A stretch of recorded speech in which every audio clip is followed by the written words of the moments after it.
السلام عليكم ورحمة الله وبركاته. ازيكم عاملين ايه؟ ان شاء الله هنحل النهاردة مع بعض الامتحان الرابع والاخير من امتحان الوورد لشهادة ICDL و ICDL تيتشر. بكده احنا نكون خلصنا كل النماذج الامتحان الوورد، وبكده احنا نكون مستعدين ان احنا ندخل الامتحان واحنا مطمئنين لو احنا ذاكرنا الاسئلة كويس وفهمناها واتدربنا عليها مرة واثنين وثلاثة. بإذن الله مش هنلاقي ولا سؤال في الامتحان يخرج عن الأربع نماذج دول. نبدأ مع بعض حل الأسئلة.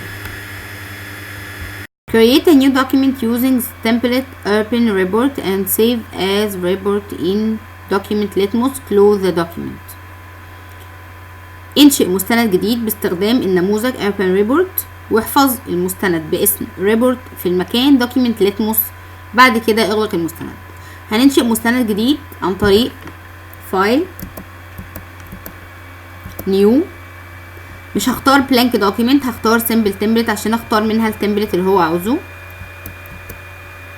ادور على نفس التمبلت اللي هو عاوزه. open report create. بعد كده احفظ المستند باسم ريبورت. هقول فايل save as واسميه ريبورت واحفظه في المكان document litmus.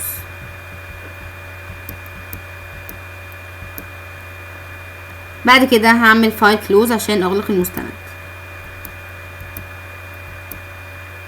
Save the open document animals as extinct animals to the folder document litmus. Close the file.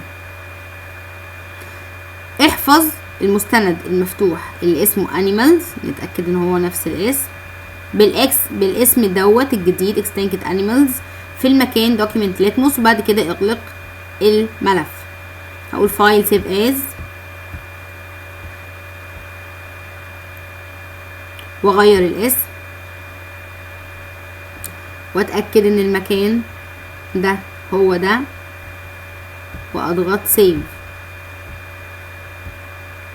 بعد كده بعد ما غيرت الاسم هقول file close. apply bold formatting to the title save us rare and endangered species on page 1 of the rare and endangered species document. طبق الفورمات التنسيق البولد السميك على العنوان ده في الصفحة الأولى من الدوكيمنت اللي اسمها rare and endangered species. نتأكد من اسم الدوكيمنت ونروح للعنوان اللي هم عايزين يعملوه بولد، نعمل له select وبعد كده نضغط bold. Change the color of the title save as rare and endangered species on the page 1 to a color of your choice. نفس السؤال اللي فات، بس بدل ما انا هعمل bold هغير لون color of your choice، هغير لون العنوان. بيقول لي غير لون العنوان ده لأي لون من اختيار. هعمل select للعنوان واغير اللون. insert the text many more species become extinct gaining public notice at the end of the paragraph beginning according to the IUCN Red List statistics on page 1 of the rare and endangered species document. ادرج التكست او الكلام ده at the end في نهاية الباراجراف اللي بيبتدي بالكلام ده في صفحة 1 في الدوكيمنت اللي اسمها ده. نتأكد الأول من اسم الدوكيمنت هي تمام. عايز يزود الجملة دي في نهاية الباراجراف اللي بيبدأ بالجملة دي. طب هندور على الجملة دي الأول اهي according to اهي نفس الجملة. عايز insert the text، نضيف التكست دي at the end of the paragraph في نهاية الباراجراف. يعني هقف في نهاية الباراجراف واكتب الجملة دي زي ما هي، الكابيتال والسمول سمول، كل حاجة زي ما هي بالظبط، ونعمل في الاخر فول ستوب.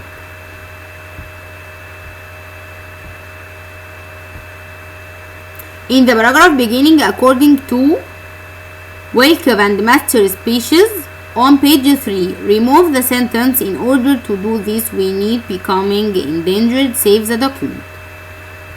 في الباراجراف اللي بيبدأ بالكلام ده في صفحة 3 هتنقل لصفحة 3 وادور على الباراجراف اللي بيبدأ بده according to اهو ده master هو ده. remove امسح الجملة in order to لحد becoming. ندور على الجملة اللي فيها كلمة in order to لحد becoming ونعمل لها delete. نعمل لها select الأول.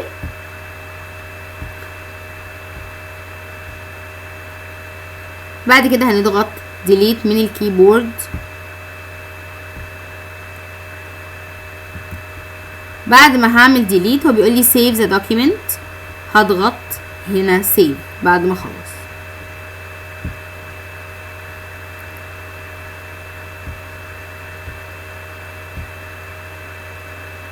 In the last line of the paragraph beginning there are several ways on page 3 replace the text at risk with the word endangered.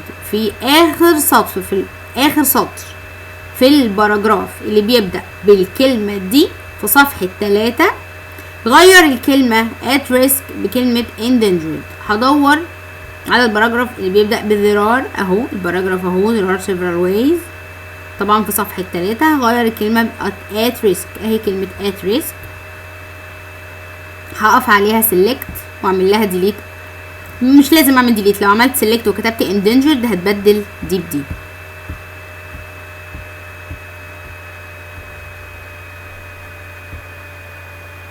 Use the appropriate function to replace the word look after with protect in the rare and endangered species document. استخدم الأمر المناسب to replace عشان تغير كلمة look after بكلمة protect in the rare and endangered species document في الدوكيمنت اللي اسمها ده. نتأكد من اسم الدوكيمنت. الفانكشن الأمر المناسب أو الوظيفة المناسبة يعني لازم أستخدم أداة مناسبة من أدوات الوورد. يعني السؤال اللي فات كنت ببدل كلمة بكلمة برضو فعملت select وكتبت الكلمة الجديدة. هو هنا ما قاليش replace وسكت هو قال لي replace with appropriate function يعني بأداة مناسبة يعني لازم استغل ادوات الوورد. ايه الاداة اللي بتبدل كلمة بكلمة؟ اسمها replace موجودة في جروب editing في تاب هوم. هضغط replace. عايز يغير كلمة look after with protect يبقى find what هكتب look after و replace with هكتب protect and replace. بيقول لي انا عملت to replacement عشان انا عملت replace all انا غيرت to replacement مرتين. كلمة look after و protect غيرتها مرتين في خطوة واحدة بس. move the last paragraph vulnerable species a species particularly at risk on page 3 of the rare and endangered species though endangered species terms place it before the paragraph threatened species a species whose population save both document. move انقل اخر باراجراف اللي هو بيبتدي ب vulnerable species. عايز ينقل الباراجراف ده في page 3 of the rare and endangered species document يعني في المستند ده اللي احنا واقفين already عليه الى مستند تاني اسمه endangered species terms. يعني احنا كده عايزين نتنقل من مستند لمستند تاني ونعمل بس ناخد معانا الباراجراف ده وبعد كده هنحطه قبل الباراجراف ده. طيب الاول نروح للباراجراف ده نعمل له cut move يعني cut نعمل select للباراجراف نضغط عليه 3 مرات او نعمل select بالماوس. بعد كده هنقول من clipboard cut. بعد كده نتنقل للمستند التاني من view switch window نروح للمستند التاني. طيب وصلنا لحد هنا place it ضع الباراجراف ده before the paragraph ده الباراجراف اهو بقى هنقف قبله ونعمل paste.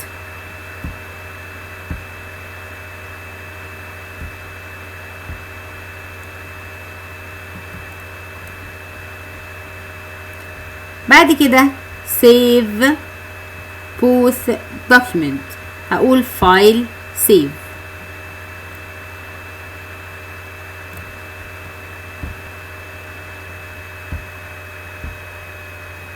apply italic formatting to the term extinct species of the endangered species terms document.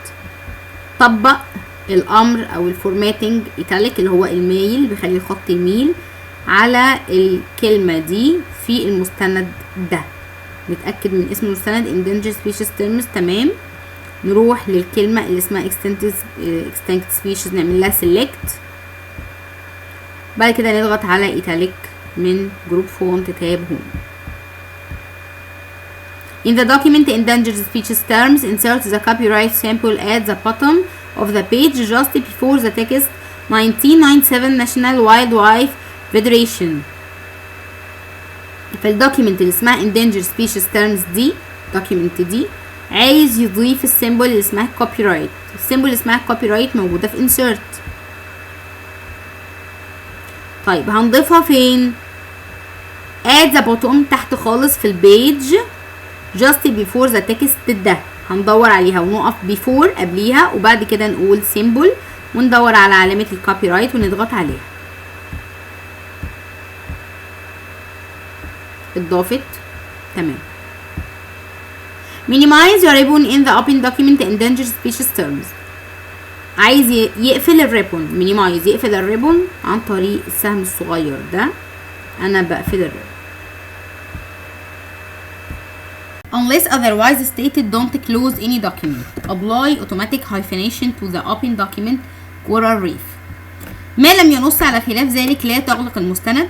طبق الهايفنيشن اوتوماتيك للمستند المفتوح اللي اسمه كورال ريف. نتأكد ان كورال ريف هو المفتوح. تمام. ايه الاوتوماتيك هايفنيشن ده؟ الهايفنيشن ده تول بتخلي لو الكلمة في نهاية السطر طويلة بتتقسم على السطر والسطر اللي بعده في الانجليش. هايفنيشن بيجيبها منين؟ بنجيبها من تاب بيج لي اوت، جروب بيج سيت اب، هايفنيشن هو عايزها اوتوماتيك. justify the paragraphs beginning with coral reef until sea snakes on page 1 of the document coral reef. اظبط الباراجراف اللي بيبدأ بكلمة coral reef وبينتهي بكلمة sea snakes snail on page 1 في صفحة 1 في المستند اللي اسمه coral reef. نتأكد ان احنا في المستند اللي اسمه coral reef. ونطبق الجاستيفاي. يعني ايه جاستيفاي؟ جاستيفاي يعني بيخلي الباراجراف من الناحيتين متساوي. نروح للباراجراف اللي بيبدأ بكورال ريف، ندور عليه في صفحة page 1 في صفحة 1. احنا اوريدي اهو في صفحة 1 فهنلاقيه في صفحة 1. نعمل سيلكت للباراجراف، نضغط عليه 3 مرات او بالماوس.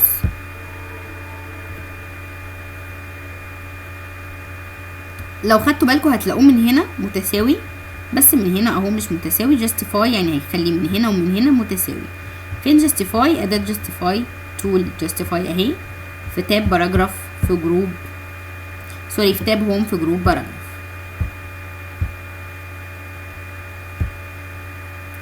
Apply a 6pt spacing before the paragraphs on page 1 beginning coral reef until sea snakes on page 1 of the document coral reef. عايز يطبق او ينفذ 6 سطور 6 spacing، يسيب مسافة قبل الباراجراف في صفحة 1. الباراجراف اللي بيبدأ بكلمة coral reefs لحد كلمة sea snakes في صفحة 1 في الدوكيمنت اللي اسمها coral reef. نتأكد من اسم الدوكيمنت. نروح للباراجراف اللي بيبدأ بكلمة coral reef ونعمل له select. بعد كده عاوزين نعمل spacing مسافة قبل الباراجراف 6pt. 6pt هنجيب قبل الباراجراف من تاب هوم جروب باراجراف، نضغط على الارو الصغير عشان نفتح الويندو ونعمل ضبط للباراجراف. عاوز 6 بيفور الباراجراف واوكي. delete the column reference of table A under the heading types of coral on page 1. عايز يمسح العمود اللي اسمه reference في التيبل اللي اسمه A تحت العنوان types of coral on page 1. احنا already في page 1. نتأكد من اسم الدوكيمنت، مش كاتب هنا اسم الدوكيمنت، يبقى هي الدوكيمنت اللي احنا واقفين عليها. نروح للتيبل اللي اسمه A، تيبل A under the heading تحت عنوان types of coral. عايز يمسح delete the column reference، عايز يمسح الكولومن ده. هنقف عند الكولوم بالماوس، ناخد بالنا ان احنا قبل ما نقف عند الكولوم اخر تاب اهو اسمه فورمات. اول ما هقف عند التيبل هيتفتح لي تاب اسمه تيبل تولز متقسم لديزاين ولي اوت 2 تابس، جروب اهو جواه 2 تابس. عايز يمسح الكولوم اللي اسمه ريفرنس، هقف عند الكولوم وهضغط لاي اوت وبعد كده delete column. Insert the following data into the empty table below the heading types of coral on page 1. Insert the following data، عايز اضيف الداتا دي في التيبل الفارغ اللي تحت العنوان types of coral on page 1. احنا already في page 1 و types of coral العنوان اهو types of coral. عايز اضيف البيانات دي هنا، هنقل بس البيانات دي من هنا لهنا، هقف عند سيل كده واكتب البيانات دي وابقى انا كده خلصت الاجابه.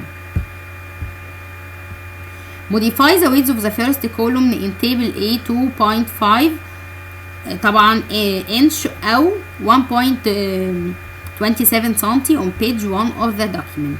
عايز يعدل عرض العمود الاولاني في التيبل اللي اسمه A، يخليه 0.5 او 1.27 سنتي. طيب هنعدل العرض منين؟ هنقف عند الكولوم ولاي اوت ومن عند جروب سيل سايز هنقف. ده كده المسؤول عن الهايت وده مسؤول عن الويدز، هو عايز الويدز. هنقف عند الويدز هنا بالسنتي مش بالبوصة مش بالانش، هنخليه 1.27.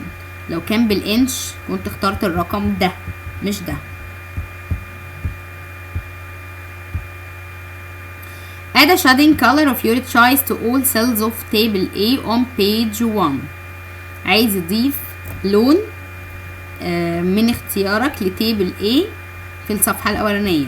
تيبل A اهو، هقف عند هسلكت التيبل كله عشان ألونه كله. بسلكت التيبل كله من هنا من السهم دوت او من علامة الزائد الصغيرة دي، ومن ديزاين تاب ديزاين شادنج واختار اي لون من اختيار. Convert all the paragraph under the heading famous coral reefs and reef area on page 1 to a numbered list. عايز يحول الباراجراف او الكلام اللي تحت العنوان famous coral reefs، ده تحت العنوان ده فيه كلام، عايز يحول ده كله الى numbered list، يعني يكون مترقم مش باراجراف على بعضه. هعمل سيلكت للباراجراف الاول كله، بعد كده هختار النمبرد هنا عشان يرقم.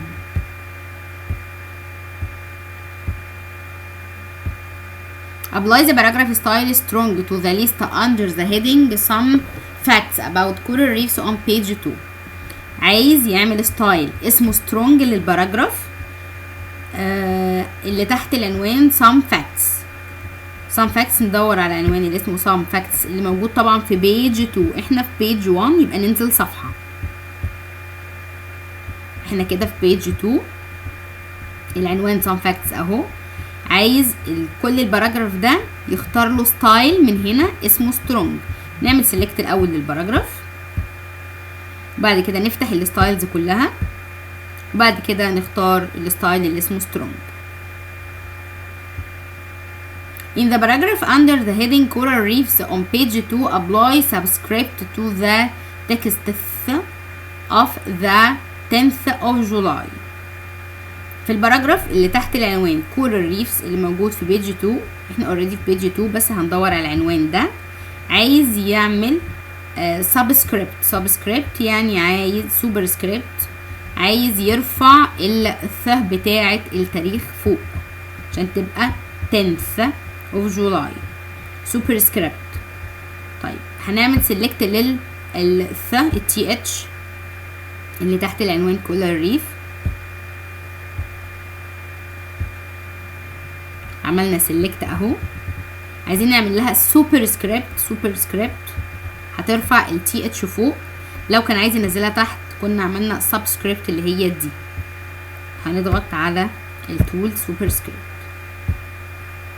اترفعت بقت 10th of July.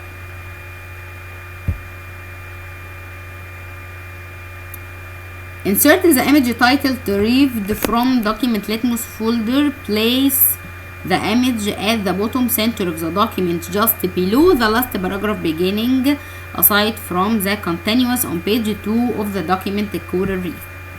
عايز يضيف صورة اسمها ريف ومكانها document litmus folder، وعايز يضع الصورة دي في الوسط أسفل المستند، تحت just below، تحت the last paragraph، آخر عنوان تحت آخر باراجراف بيبدأ بكلمة aside في البيج 2 في الدوكيمنت كورال ريف. طب اوكي احنا في كورال ريف تمام، في بيج 2 احنا فعلا في بيج 2. عايز يضيف الصورة لازم نقف الأول في المكان اللي هنضيف فيه الصورة. المكان فين؟ تحت at the bottom center، تحت الباراجراف اللي بيبدأ بأسايد. الباراجراف اهو هنقف في نهايته خالص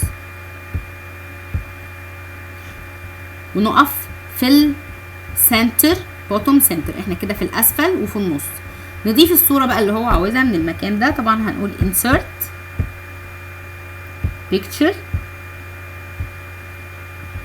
ونروح للمكان document litmus وندور على الصورة، لازم تبقى نفس الاسم ونقول insert.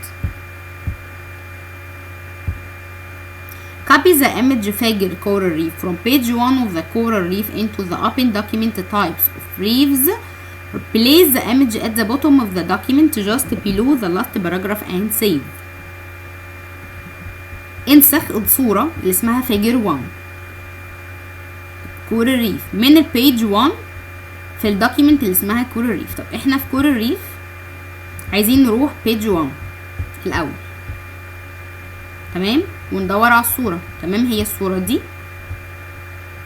into the open document types of reefs، يبقى احنا هننقلها من كورال ريف نوديها هنا.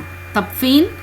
place the image، ضع الصورة في الأسفل، في أسفل المستند تحت آخر باراجراف. بعد كده سيف. طب عايزين نتنقل من كورال ريف لتايبس اوف ريفز، بنتنقل منين؟ من فيو عشان نفتح المستند التاني الاول. طبعا نعمل كوبي، بعد كده نتنقل من فيو سويتش ويندو، نتنقل الى تايبس اوف ريفز. طيب بعد ما اتنقلنا هننزل تحت خالص عشان هو عايز يضع الصورة at the bottom of the document، تحت خالص، تحت اخر باراجراف. ما قالش بقى في الوسط او يمين ولا شمال، لا تحت وسكت. وهنعمل طبعا paste. بعد كده هنضغط save.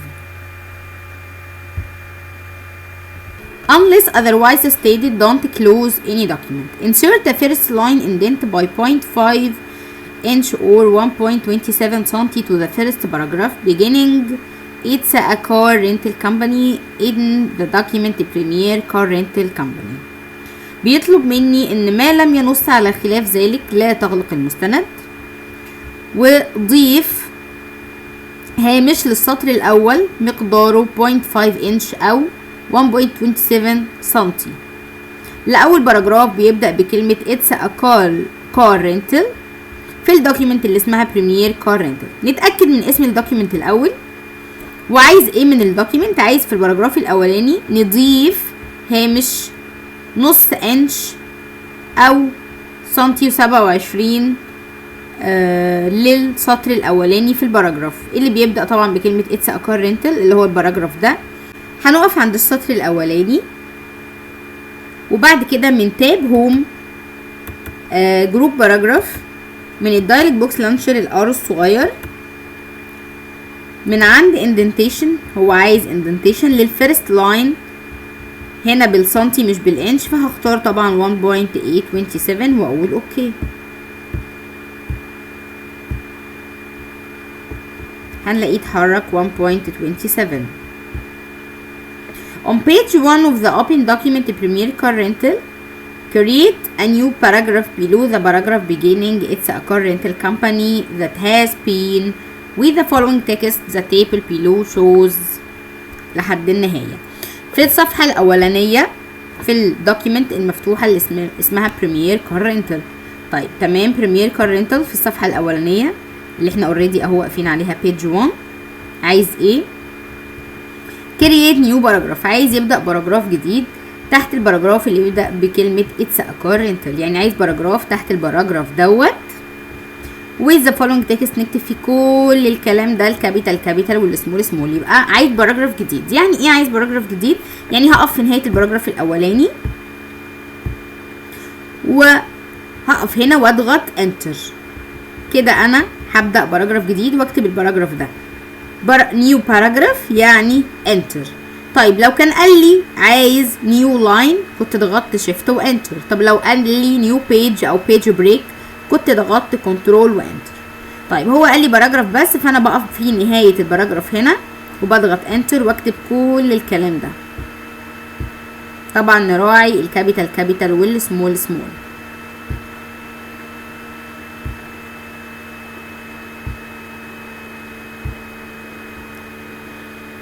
زي ما قلنا في السؤال اللي فات سألني هنا هو page break. insert a page break before the row standard of the table A of the document Premier Car Rental. save the document.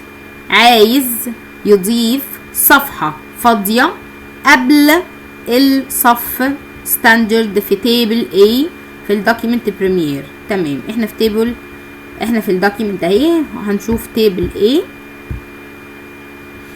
عايز before يعني هقف قبلها، وقلت page break يعني هضغط كنترول وانتر. هقف before كلمة standard واضغط من الكيبورد على كنترول وبعد كده انتر. بدأ page جديدة.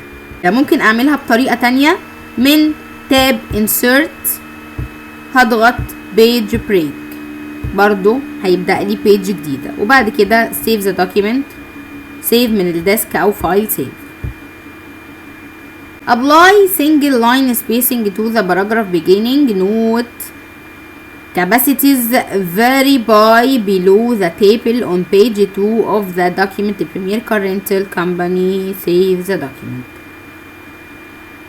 عاوز يطبق single line spacing مسافة سطر واحد في الباراجراف اللي بيبدأ بكلمة note. ندور على الباراجراف،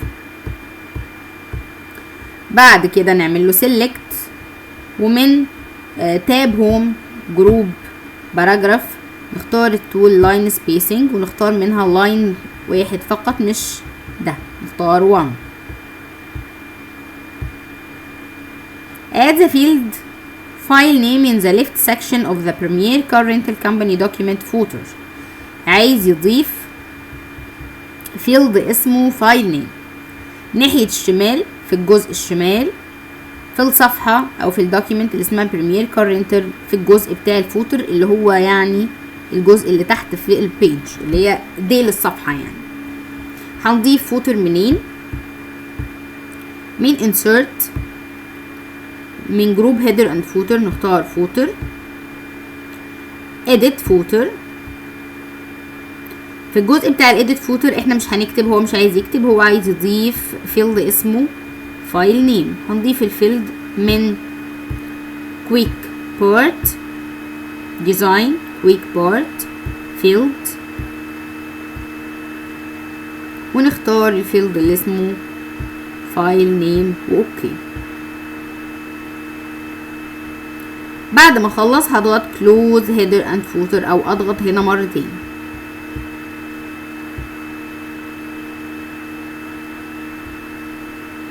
Change the top and bottom margin of the whole document Premier Car Rental to be 0.8 inch or 2 سنتيمتر. عايز يظبط الارتفاع من اسفل هامش الدوكيمنت من فوق ومن تحت من التوب ومن بوتوم لكل الدوكيمنت اللي اسمها بريمير كار رينتال يخليها 0.8 انش او 2 سنتي. طيب دي الدوكيمنت اللي اسمها بريمير بنظبط المارجن من البيج لي اوت جروب بيج لي اوت مارجن كاستم مارجن عشان نكتب المارجن اللي هو الهامش اللي بيبقى في الورقه الفاضي اللي حوالين الورقه، هو عايز يظبط توب اند باتم. هي بالسنتي يبقى هنكتب 2 في التوب و2 في الباتم واوكي. Answer the question in the document question 7 and save the document. جاوب على السؤال question 7 في الدوكيمنت question 7 ثم احفظ المستند. طيب الدوكيمنت هنا ما اسمهاش question 7، لازم نتنقل للدوكيمنت اللي اسمها question 7. بنتنقل من دوكيمنت الاخرى ازاي؟ من تاب فيو، سويتش ويندو، بعد ما فتحنا question 7 نقرا السؤال which one of the following print setting would print the entire document. أي من الاختيارات الآتية سوف تقوم بطباعة كل المستند. بنطبع كل المستند من print or page، يعني اطبع لي كل الصفحات. طبعا صح، المستند يعني كل الصفحات. selection طبعا لو جزء اعمله select. current page يعني الصفحة اللي أنا واقفة عليها. custom range يعني لو عايزة أطبع من صفحة معينة لصفحة معينة. هو عايز كل الدوكيمنت يبقى print or page.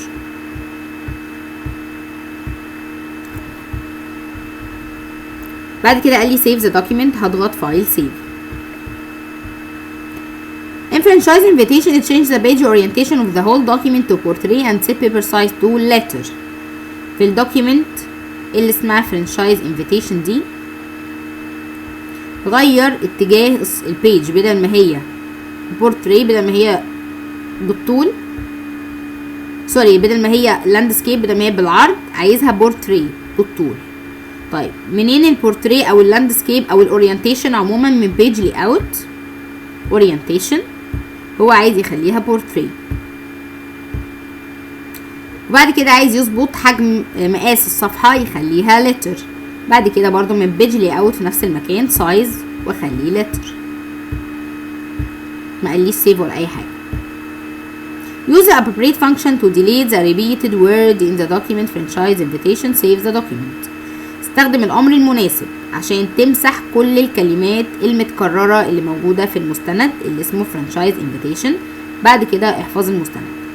طيب التدقيق والمراجعة والاملاء والجرامر والحاجات دي كلها بنعملها منين؟ من تاب ريفيو spelling and grammar. هو قال لي بس عايز الكلمات المتكررة، مش عايز يصحح اي حاجة تانية. طيب احنا عندنا اول خطأ هنا بيقول لي not in dictionary. not in dictionary يعني الكلمة دي مكتوبة غلط.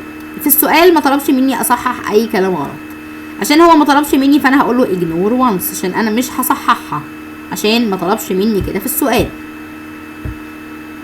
طيب repeated word دي مطلوبة مني، هي دي اللي مطلوبة repeated word. هو بيقول لي الكلمات المتكررة، كلمة ذا متكررة مرتين، هي دي هعمل delete. طيب هنا كمان perfect repeated word، اوكي delete. هنا not in dictionary هعمل لها ignore. not in dictionary ignore. كده احنا خلصنا the spelling grammar check is completed. هقول له اوكي. بعد كده save the document، هضغط save. Use the franchise invitation as a letter for performing a mail merge. Use mail list from the folder document litmus as a data source to be merged with franchise invitation. عايز يستخدم المستند اللي اسمه franchise دوت كخطاب. هستخدمه في عمل دمج المرسلات مع ايميل ليست او ميل ليست اسمها ميل ليست دوكيمنت، مكانها في الدوكيمنت ليتموس، وهي دي اللي هتكون الداتا سورس بتاعتي، وهدمجها طبعا مع فرانشايز. يعني انا هدمج الليسته اللي اسمها ميل ليست مع فرانشايز. طيب هنعملها ازاي؟ طبعا دمج المرسلات او الميل ميرج من تاب ميلينج. طبعا احنا كده كده فرانشايز انفيتيشن مفتوحه، فانا مش محتاجه ان انا اعمل اوبن وافتحها. طيب عايز يستخدمها كليتر، يبقى هقول ستارت ميل ميرج، اختار منها ليتر. ده كده الجزء الاولاني في السؤال. طب يوز ميل ليست من المكان دوت كداتا سورس. طيب لازم نفتح دوكيمنت ليتموس. طب الداتا سورس بتتفتح منين؟ من السلكت ريسيبيانت هنا، واقول يوز اكزيستنج ليست عشان نفتحها نشوفها فين على الايه، على الكمبيوتر. طبعا هنا هفتح دوكيمنت ليتموس. ففتحت دوكيمنت ليتموس هلاقي فيها ميل ليست، اختارها واقول اوبن. كده خلصنا لحد هنا، كده احنا دمجناهم سوا، كده السؤال خلص. Insert the data field address block below the data in the mail merge main document franchise invitation. عايز يضيف الفيلد ادرس بلوك تحت التاريخ في الميل ميرج دوكيمنت فرانشايز انفيتيشن اللي احنا عاملينه. طيب نروح للمكان اللي هو below the date، تحت الديت، ونقف. طيب بعد ما وقفنا عايزين نضيف الفيلد اللي اسمه ادرس بلوك من ميلينج. في الجروب رايت وانسيرت فيلد دي هنلاقي ادرس بلوك، هنضغط عليها. ما قاليش شكل معين للادرس بلوك، قال لي اختاري وما اتكلمش، فاختار اي شكل من دول واقول اوكي. هنلاقي كلمه الفيلد اهو ايه اتضاف.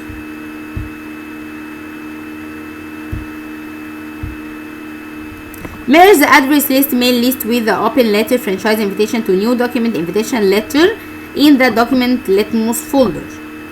دلوقتي بيقول لي ادمجي الليسته اللي اسمها ميل ليست مع الليتر فرانشايز انفيتيشن في دوكيمنت جديده اسمها انفيتيشن ليتر، ويكون مكانها دوكيمنت ليتموس فولدر. طيب نخلص بقى الخطوات خالص اللي هو ندمجهم سوا. منين؟ هو بيقول لي خلاص انت عندك الميل ليست وعندك الليتر، ادمجيهم سوا. بندمجهم سوا من فينيش اند ميرج. طبعا عندي يا اما فينيش يا اما برنت، هختار edit اللي هي فينيش يعني. ما قاليش عدد ليست معين او ريكورد معينه، فهختار all واوكي.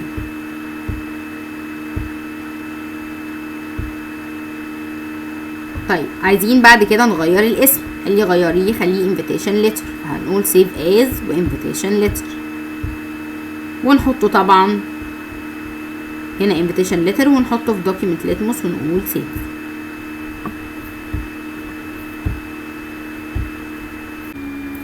بكده نكون خلصنا حل النموذج الاخير من نماذج امتحانات الوورد. كده احنا حلينا مع بعض 4 نماذج، ان شاء الله ما يطلعش منهم الامتحان.